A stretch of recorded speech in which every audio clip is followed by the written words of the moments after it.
it works for a select few. You know, you turn up to school, and some people can look at a whiteboard all day, and they can read books, and they feel very comfortable. That's the way they learn.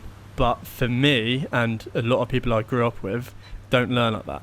We're hands-on. We need to see stuff, watch stuff, and I only fell in love with learning when I sort of left school and found YouTube and then fun ways to learn shit. And it was only then I started learning. Like I was like, oh, do you know what? Like learning is fun. I don't think education's fun, but learning is fun. And then I almost went backwards, and then I started learning about history, you know, and I didn't start learning about history, you know, until I was like fucking 17, 18. Yeah. You know, and then I was going back looking at documentaries and fun ways that I can take it, but that didn't work for me back in the day. And I was just like, man, they just missed out on like 18 years of my life. Imagine how many people have also left school just feeling like deflated, but then, I don't know, don't really pursue a career or a life just because they never had that spark of learning. You know, we're quite lucky because we had that spark of learning a bit later on. So lucky. There were certain people along the way that I met in college, specifically teachers and people I met, that changed my mindset, but were teaching me in a different way. And I was like, man, this is actually fun. And like when you say like it's those minute opportunities that change everything. For me, there's just one thing that literally I think was a massive catalyst in terms of me going to university.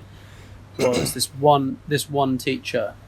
I failed college 2 years in a row. You know this already, but just in case anyone's wondering. I failed college 2 years in a row because I always had the fallback of being a chef, because my mum's a chef and I worked in a restaurant since the age of 14. There was always a fallback for me. So I'll always be able to go and work in a kitchen and find work.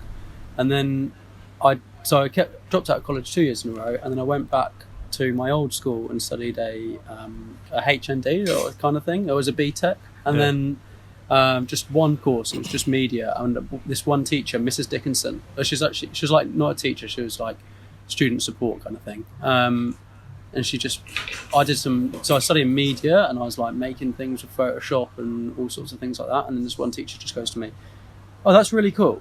Do you mind if you print me out a copy?" And I was like, yeah, all right. And then I gave her this copy of it.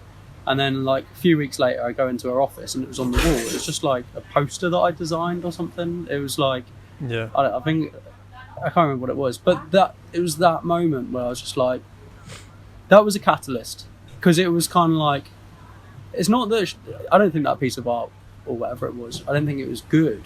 And I don't know if she knew what her intention was with that, but maybe she just liked it and wanted it on the wall, or maybe she knew that would help me understand the value of what I do. But no one at that point, up until that point, no one had kind of said like, school, throughout the whole of school, that was the first time when I went, I make things now and people receive them, and as a designer, that's what I do, right?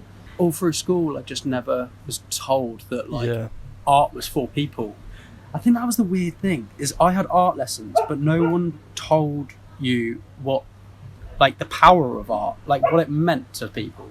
And the same with video and graphics, I think.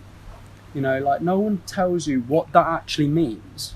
Well, I think most industries that we look into, they use art to sell a product. You know, art is fucking everything, really, when you think about it.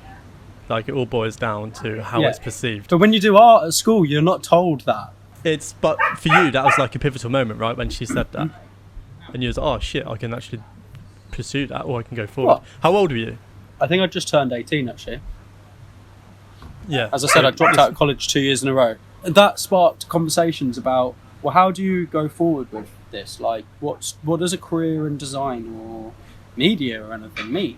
And like, it wasn't until that moment when someone was like, for the first time, like, university is an option. I was like, that's what it was the trigger for. It wasn't, that's all it was the trigger for. You know, education, primary, secondary wasn't really a thing. Did you get good GCSEs? Like, did that go well? My 6 C's in GCSE, I wouldn't say that went well, no. What about you? No. Yeah, I'm the same. I totally failed school. I left with nothing. And Yeah. you get that pressure, don't you, in school? Like, if you fail GCSEs, then you fail at life. Like, you're not really going to get far. Yeah. So when you're like, you're going to be a drug dealer or work in shops or kitchens. That's your life. Yeah, exactly, mate. That is literally it. And so I left school just like really deflated. I didn't think much of the future, really. I wasn't really thinking. I was just too busy skating. That was literally what I wanted to do. But it was only when I went to college, because I got kicked out of college the first year, so I had to like go again the second time. And when I went the second time, that's when I went up here. I moved out of Cornwall, where I was living at the time, and I met, you know, a bunch of new people and a bunch of new teachers, and they just had this like inspirational, like they just had a lot of love for, like, I was doing graphic design at the time. They loved it, and I saw that in them. And there was never that like, today we're learning, today we're doing this, today we're doing that. It was just like, you just turn up, you do your thing. I always felt like our teacher always wanted us to like just turn up and create stuff, and as long as we're turning up creating stuff and having fun, he was happy, you know. And to me, that's like a fucking good teacher. And because of that, for you, there's like a pivotal moment where it's like, shit, you know, I can do something. But for me, it's like lots of little moments that I sort of accidentally went to uni. That never was meant to happen. Like, it's almost like, oh shit, I'm at uni now. Like, how did this even happen? And it's because of these little moments that happened throughout college, where people actually cared about like the subject you're interested in. That got me there. I think there's a whole other podcast about your experience at uni. Yeah, mate. Yeah, that's another day. Yeah, because it's fascinating. Like, and I'm not being funny. Like, you hacked the uni system in a lot of ways to get to where you are. Like, I don't know if you want to go into it now, but it was pretty. I don't know. It was fun. It was pretty great. Let's talk about it another time.